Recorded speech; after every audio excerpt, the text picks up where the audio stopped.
Finally, one of the things that we're doing in Unit 1 is thinking about how representation works in general and how literature and writing studies approaches representation. So the first thing is I hope that you realize that there is no such thing as just entertainment. All art, all literature is entertainment. That is its primary purpose and function, is to entertain by evoking emotion. Right? So yes, everything is entertainment, but you can't use that as an excuse to say there's no message or we can't analyze it because it's just entertainment. Nope. Whether it's just entertainment or not, it still sends a message. Whether the author wanted it to or not, it still sends a message. That is our job, is to figure out what the message is. That's what my discipline, literature and writing studies, does. It's also called cultural studies. Cultural studies is a field that looks at the process of representation. How do we represent things, and what is the impact on us of those representations? So representation includes any kind of artistic production, whether it's creative writing, whether it's art, whether it's a t-shirt that has words on it, whether it's a meme, whether it's a social media post. These are all forms of representation. And what we do in literature and writing studies and in cultural studies is to analyze those texts. A text is anything that can be read, right? So it could be a piece of writing. It could also be a film. It could also be music. Anything that is representation is a text, right? And the reason that we think it's so important to analyze representations, things like literature and art and music, is because representation does not just reflect reality. It's not just a mirror. Representation helps to create reality. Yes, to create it.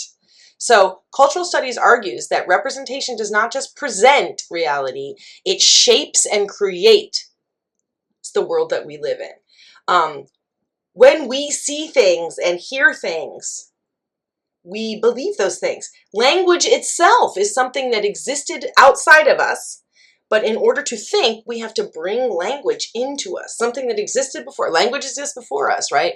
But we all have to internalize it. And with language comes a lot of rules, and a lot of ideas and ideologies are embedded in language, right? So language is part of how we think, and it's structured with how we communicate with each other. So language is especially important to the process of representation. And what we call things matters. This is why terms change over time, and why sometimes words become negative or become positive, and sometimes we reclaim words. Like, for example, gay. The word gay has been reclaimed, for example, and now is maybe a positive thing, whereas maybe it used to not necessarily be a positive thing. In the 80s, when I was growing up, people used that as a way to insult other people. That's so gay, which is ridiculous. But it matters. If we keep hearing that over and over again, it's going to sink in. So it matters that we change it, right? So the more we see something, the more we kind of believe it. So how we represent things matters. If we see, for example, representations of women as always being weak or passive or needing to be rescued, the damsel in distress, then maybe we start to think of women as like maybe not that capable and maybe in need of being rescued. And we maybe start to think of that about real women in our lives. Or if we always see black men or brown men represented as criminals or bad guys, then maybe we might start to believe in real life that those men are more dangerous than white men, whether that's in fact true or not. And it's not statistically, by the way, not true. But because that we represent it more often, we see it more on TV, we see it more on the news, we see it more in films, then we start to believe it. If we see a white guy as like important, in control, authoritative, as president, as CEO, we keep seeing that over and over again, then we start to believe, yeah, that's what white guys do, that's what they are. When in reality, no, we're all capable of those things, but we see them over and over again, and then it starts to impact us, right? So this is why we analyze films and novels and poems and all of these things that we analyze. We do it to help deconstruct and undermine these representations. We can undermine and deconstruct ones that we're not loving, and we can reinforce and celebrate ones that we do love. Right? This class does not take a psychological perspective. We're not looking at this from a childhood development perspective. We're coming at it from literary studies perspective.